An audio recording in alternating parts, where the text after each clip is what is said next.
Buen día, bienvenido. Comencemos nuestro tiempo devocional. El día de hoy estaremos revisando del capítulo 23 del libro del profeta Ezequiel, los versículos 11 al 21 para nuestro tiempo devocional que hemos titulado El pecado de Jerusalén. El pecado de Jerusalén. Recuerden que para el tiempo devocional estamos leyendo dos versiones, Nueva Traducción Viviente y Reina Valera 60. Leamos primero en la Reina Valera 60, dice la palabra de Dios, versículos 11 al 21. Y lo vio su hermana Aholiba, y enloqueció de lujuria más que ella, y sus fornicaciones fueron más que las fornicaciones de su hermana. Se enamoró de los hijos de los asirios, sus vecinos, gobernadores y capitanes, vestidos de ropas y armas excelentes, jinetes que iban a caballo, todos ellos jóvenes codiciables. Y vi que se había contaminado. Un mismo camino era el de ambas. Y aumentó sus fornicaciones, pues cuanto vio a hombres pintados con la pared, imágenes de caldeos pintadas de color, ceñidos por sus lomos, con talabartes y tiaras de colores en sus cabezas, teniendo todos ellos apariencia de capitanes, a la manera de los hombres de Babilonia, de Caldea, tierra de su nacimiento, se enamoró de ellos a primera vista, y les envió mensajeros a la tierra de los caldeos. Así pues se llegaron a ella los hombres de Babilonia en su lecho de amores, y la contaminaron, y ella también se contaminó con ellos, y su alma se hastió de ellos. Así hizo patentes sus fornicaciones y descubrió sus desnudeces, por lo cual mi alma se hastió de ella, como se había ya hastiado mi alma de su hermana. Aún multiplicó sus fornicaciones, trayendo en memoria los días de su juventud, en los cuales habían fornicado en la tierra de Egipto, y se enamoró de sus rufianes, cuya lujuria es como el ardor carnal de los asnos, y cuyo flujo como flujo de caballos. Así trajiste de nuevo a la memoria la lujuria de tu juventud, cuando los egipcios comprimieron tus pechos, los pechos de tu juventud. La misma porción, capítulo 23, versículos 11 al 21 del libro del profeta Ezequiel, Nueva Traducción Viviente. Dice la palabra: sin embargo, Aholiba siguió los mismos pasos, a pesar de que vio todo lo que le había ocurrido a su hermana Ahola. Se corrompió todavía más y se entregó por completo a sus pasiones sexuales y a la prostitución. Aduló a todos los oficiales asirios, esos capitanes y comandantes con hermosos uniformes, esos jóvenes que conducían carros de guerra, todos apuestos y deseables. Yo vi cómo iba corrompiéndose igual que su hermana mayor.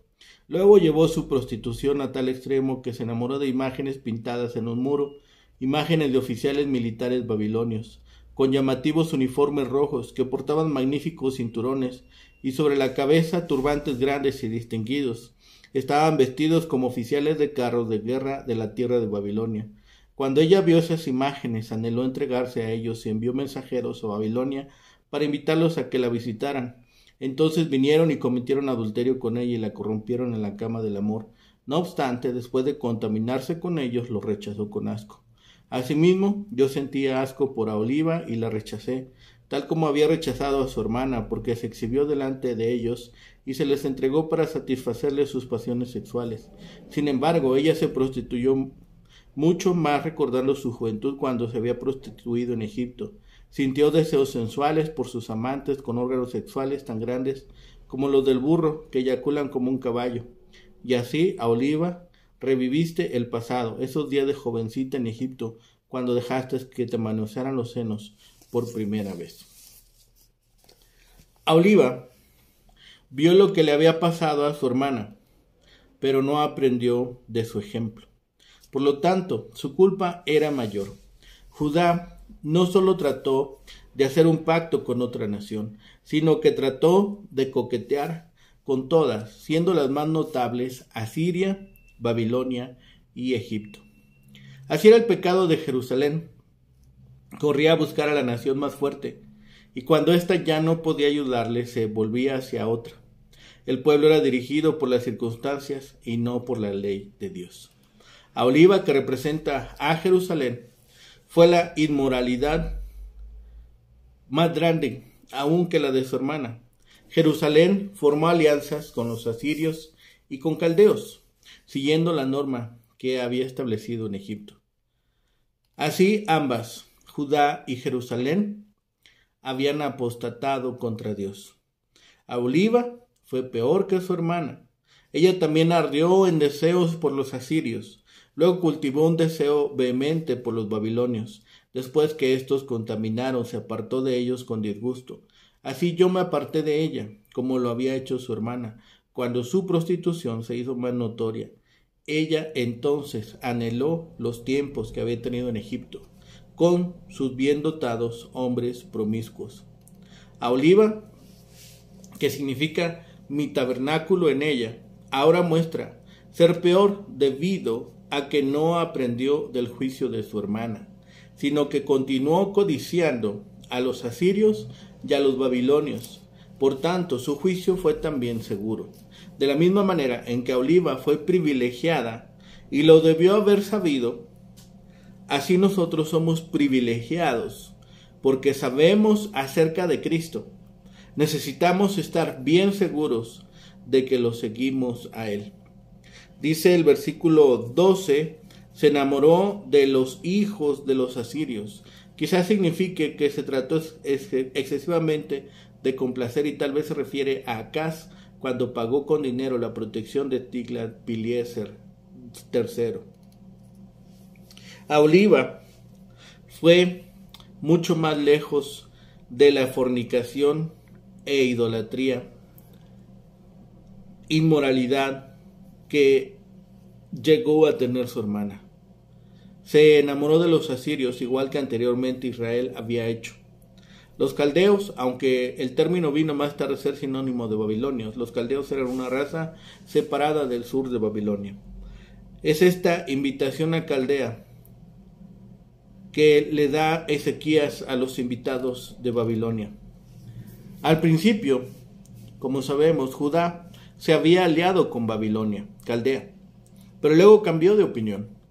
Durante los reinados de los últimos dos reyes de Judá, Joaquín y Sedequías, buscó la ayuda de Egipto. La infidelidad de Judá, sus alianzas con las naciones paganas, le costó la única protección verdadera que alguna vez tuvo, Dios mismo. La lujuria con la que habla aquí el profeta es promiscuidad, dar favores sexuales en lugar de ser fiel al cónyuge o a Dios. Nosotros no nos consideramos promiscuos espiritualmente, pero muchas veces invertimos más tiempo analizando el consejo de las revistas, anuncios comerciales, redes sociales y expertos no cristianos que lo que hacemos en Dios y su palabra. Dice que aquella nación entonces adoró las imágenes de hombres babilonios pintados de color y se enamoró de ellos, trayendo a la memoria los pecados de su juventud en la tierra de Egipto. Jerusalén no aprendió finalmente nada de la triste historia de su hermana del norte. Había visto lo que ocurrió con Samaria y pese a ello se sentía atraída por las potencias mundiales de la misma manera. En lugar de volverse a Dios, ella también acudió a Siria para que le ayudara a resolver sus problemas con Siria. A veces la gente desprecia el Antiguo Testamento, dice que solo es un libro de historia del pueblo judío, piensa que no tiene mucho valor y de hecho no lo considera como un mensaje de Dios para nosotros. Es verdad que el Antiguo Testamento es un libro de historia. Se nos ha dado la historia del mundo y la del pueblo de Dios para que aprendamos de ella. Poder aprender acerca de los errores en que incurrieron y con la ayuda del Señor podemos tratar de evitarlos. También podemos aprender que no importa lo que pase, las sucesivas épocas son historias de Él y de su amor. Las naciones están en las manos del Señor. Jerusalén se había convertido en una prostituta progresiva. Una vez se apartó del Señor. Fue de un compañero a otro, el que le fuera más conveniente. Cuando Babilonia apareció y desempeñó el dominante papel de Asiria en el cercano oriente, Judá hizo lo mismo con el rey de Merodac Baladán. Entonces Jerusalén se hastió de ellos y renunció a su relación con Babilonia, tratando de restablecer una alianza con Egipto.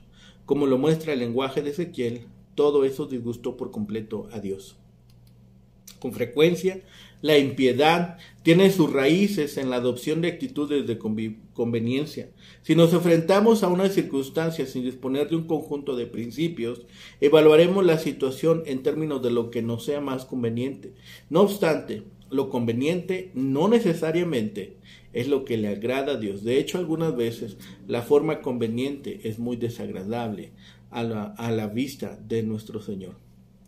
Esta hermana menor, Aholiba, Judá, fue testigo de las perversiones de la hermana mayor, Ahola, Samaria, así como de su destrucción, pero no se benefició del conocimiento de las trágicas consecuencias. En cambio, se entregó al mismo estilo de vida y se volvió más depravada que su hermana. Ella codiciaba el mismo tipo de alianzas políticas que resultaron ser la caída de Samaria, así como Ahola se había sentido atraído por los asirios, Aholibá se sintió atraído por los babilonios.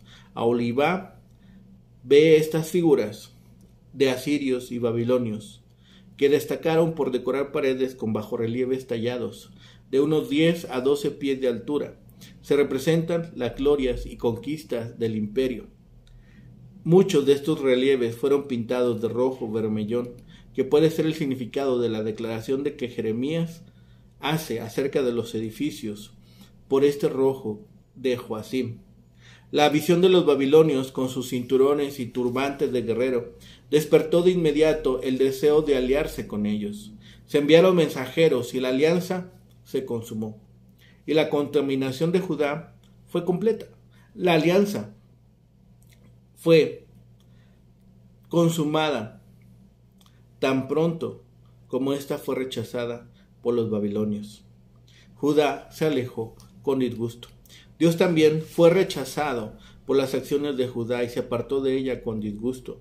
El lenguaje empleado muestra el fuerte disgusto de Dios con Judá y con Jerusalén.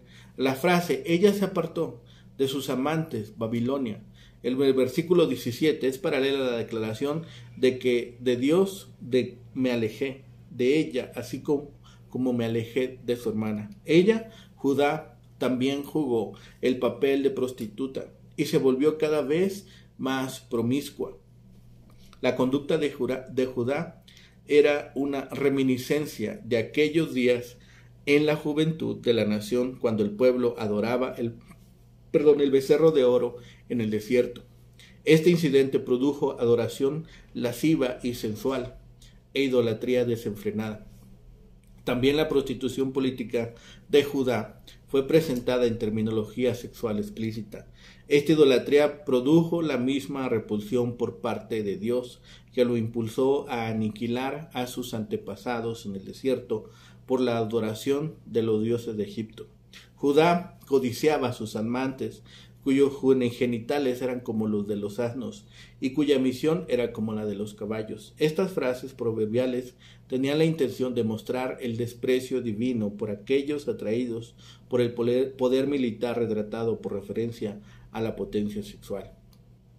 El principio trillado, pero verdadero, de lo único que aprendemos de la historia es que no aprendemos de la historia, es cierto, tanto como para individuos como para las naciones.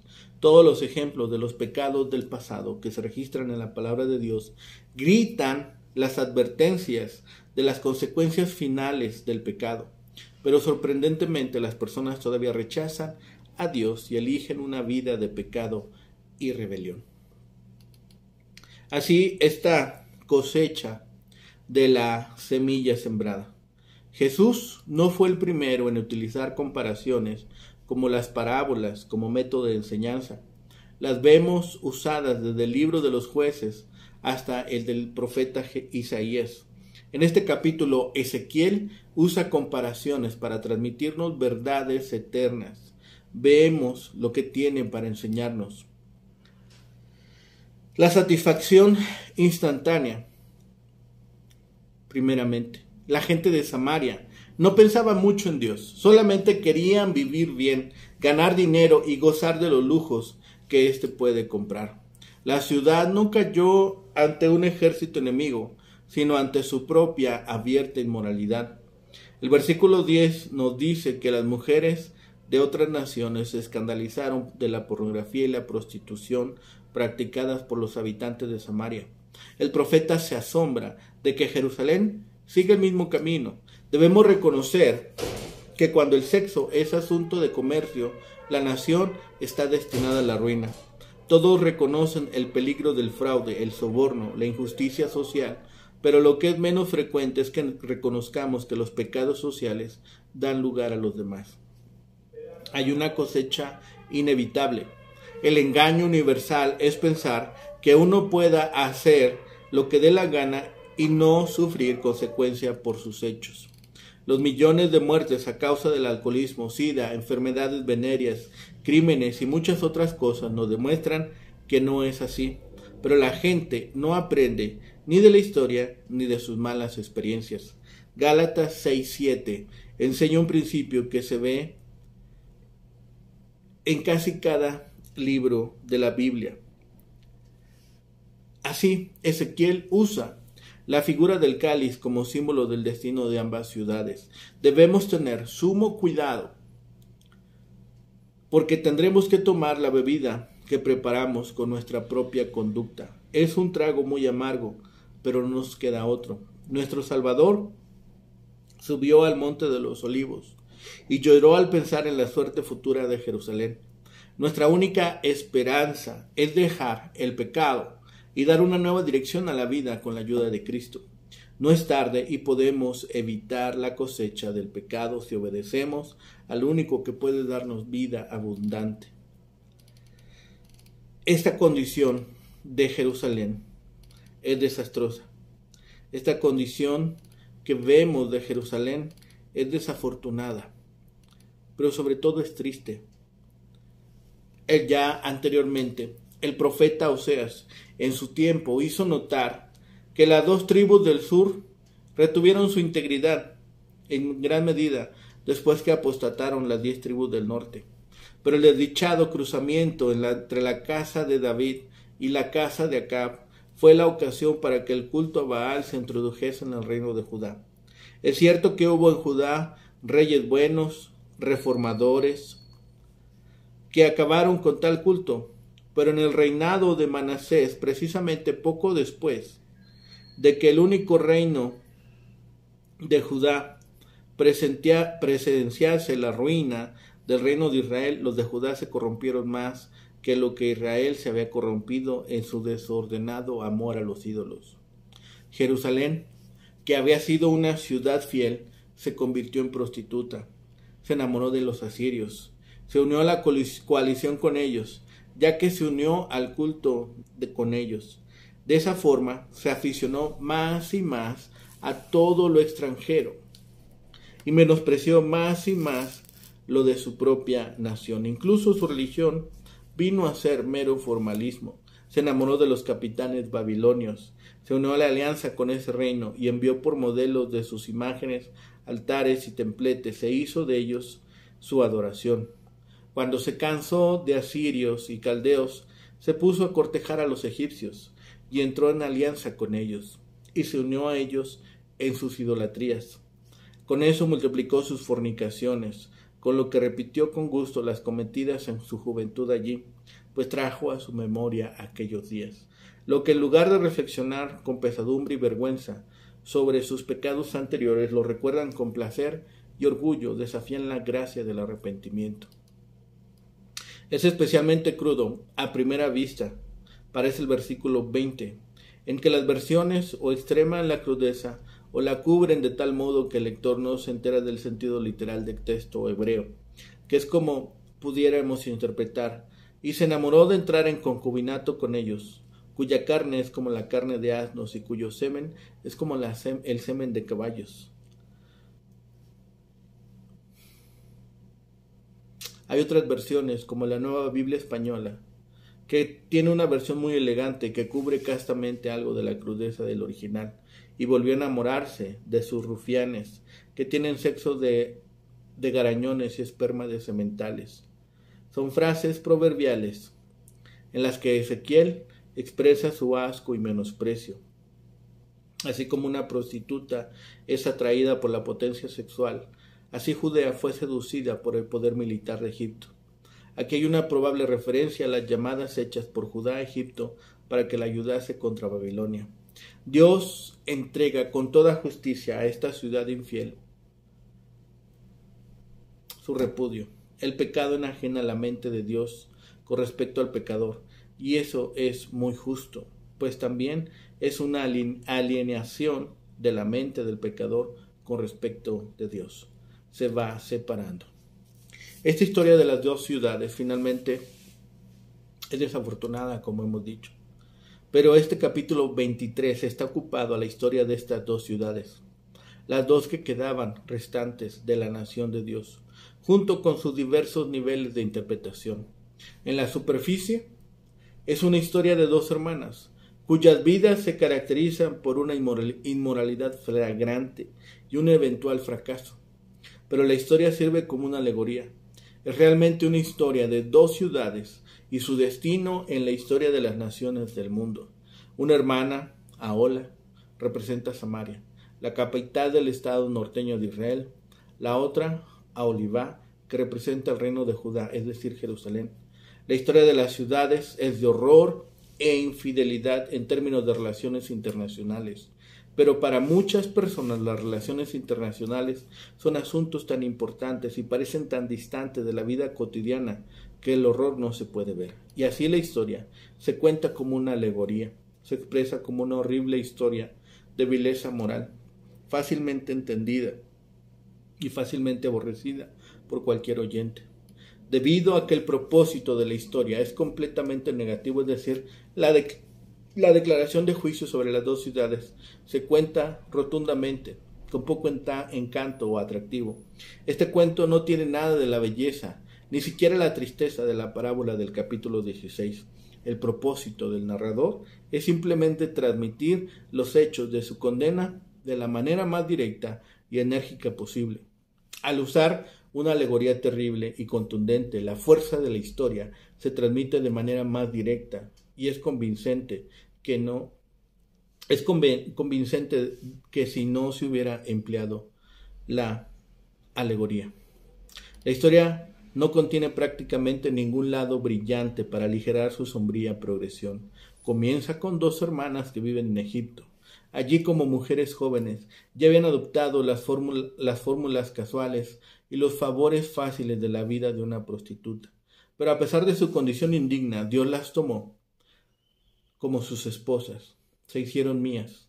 La familia se mudó a otra tierra, lejos de las asociaciones pecaminosas de la juventud. Pero el comportamiento de las hermanas se había establecido ya en la juventud. En sus nuevos hogares continuaron actuando con el mismo abandono que lo habían hecho en la juventud. Ahola, Samaria, continuó teniendo amantes y siendo infiel a su esposo. Ella se imaginaba a los jóvenes guerreros de los asirios y les dedicaba sus volubles atenciones hasta que finalmente su esposo se desesperó y la entregó a los asirios. Solo entonces descubrió la verdadera violencia de sus supuestos amantes. La mataron y en la muerte se convirtió en un sinónimo entre las mujeres, una cuya vida inmoral fue contada a los jóvenes para advertirles el final del derrochador. Samaria cayó ante los asirios en el 722 a.C. La hermana Aholibá fue peor, no mejor. Conociendo muy bien el destino de Ahola, ella continuó comportándose de la misma manera. A veces eran los asirios los que captaban su imaginación y a veces sus sentimientos volubles se volvían hacia los babilonios, hasta que ella también había ido tan lejos más allá de los límites que su esposo se apartó de ella con disgusto. Incluso esto no la detuvo y continuó el estilo de vida lascivo que había sido su único compañero desde la juventud. La historia no está completa, pero ya están surgiendo sus temas aquí. La historia de Judá es horrible y totalmente ofensiva para Dios. Sin duda, los exiliados y sus parientes en Jerusalén se habían convencido a sí mismos de que su historia no era tan mala. Ha habido fracasos sin duda, pero todavía hay esperanza de cambio. Sin embargo, las palabras de la alegoría dibujan una perspectiva más amplia. Aholibá había sido delincuente desde la adolescencia hasta los años de madurez. Ahora era demasiado tarde para buscar un cambio. Y así también Jerusalén había sido perpetuamente delincuente, de modo que los caminos de su maldad se habían convertido en una parte fundamental y permanente de su carácter. La práctica perpetua y disciplinada del mal lo hace eventualmente parte de la personalidad esencial. Tal fue el caso de Jerusalén. La sensación de desesperanza de la historia surge del hecho de que describe a dos hermanas, ambas igualmente reprobadas, pero una de ellas, en el momento de contarla, había muerto hace mucho tiempo. Para la mayoría de los israelitas, en el tiempo de Ezequiel, Samaria era solamente un recuerdo. Solía ser la capital de una nación que solía existir, pero la historia vincula a Samaria con la hermana Jerusalén, de modo que el destino de uno, logrado hace mucho tiempo, inevitablemente debe convertirse eventualmente en el destino del otro. El efecto de la historia habría sido contar sobre los orgullosos ciudadanos de Jerusalén, en casa y en exilio, que no tenían nada más que el desprecio por la ciudad que una vez había estado al norte. Poco a poco percibían que el mismo destino les vendría, que finalmente también ellos serían despreciados. El método de la historia es causar comprensión por shock. Esta confrontación con la realidad es un cuento lascivo, contado de manera vulgar. Habría levantado las cejas y ofendido sensibilidades cuando se dijo por primera vez, como continúa siéndolo hoy en día. Sin embargo, la complacencia de muchas personas está tan firmemente establecida que solo un enfoque impactante puede romper la cáscara de la dureza. Si piensas que esta historia es cruda, dice el profeta, ¿cuál crees que debe ser la reacción de Dios a la historia de tu vida? Y para el lector moderno del cuento antiguo es muy importante que dejemos que su empuje penetre en nuestra complacencia, porque sí, de una manera gentil, pasamos demasiado rápido al siguiente capítulo. No hemos visto que esta anécdota es espeluznante. A pesar de lo insípido, es en parte un espejo de cada una de nuestras vidas. Es un espejo de lo que hemos hecho. Es un espejo de lo que llegamos a ser cuando no conocemos a Dios y cuando en lugar de acudir a su ayuda, acudimos a la ayuda del mundo. Cuidemos nuestros pasos, cuidemos nuestros pensamientos, aprendamos de esta historia, reconozcamos nuestras faltas y acerquémonos a Dios si hoy hace falta ponernos a cuentas. Es necesario, es bueno, es grato y es agradable hacerlo en todo tiempo. Oremos. Bendito Padre Celestial, gracias Señor por este día. Gracias Señor por tus misericordias y porque en todo y en todas las cosas, Señor, siempre eres bueno. Señor, ponemos ahora delante de ti, Señor, nuestras peticiones, nuestras necesidades, Señor, aquello que nos es necesario, Señor, para poder también reconocer que delante de ti, Señor, que hemos fallado, que faltamos, Señor, a tu palabra, que faltamos, Señor, a tus enseñanzas, a tus mandatos, Señor, a lo que nos pides. Muchas veces, Señor, perseguimos solamente nuestros caminos, nuestros deseos, nuestros anhelos, Señor, y nos olvidamos de ti. Perdónanos por ello, Padre. Perdónanos porque, Señor, muchas veces fallamos conscientemente. Te pedimos, Señor, que sigas trabajando nuestro carácter, Señor, que sigas moldeando nuestros pensamientos, que extirpe de nosotros aquellas cosas que no nos edifican, pero sobre todo, Señor, que permitas que tu palabra penetre profundamente en nuestro corazón, en nuestra mente y en nuestro espíritu, Señor, y así poder amarte más intensamente cada día más. Señor, gracias por todas tus bendiciones, gracias por tu amor inagotable, Señor, y sobre todo porque siempre eres bueno. Ponemos todas estas cosas en tus manos, todo lo rogamos, clamamos a ti, y lo pedimos en el bendito nombre de Cristo Jesús, Señor y Salvador nuestro. Amén. Que tengan un excelente día. Que el Señor les bendiga.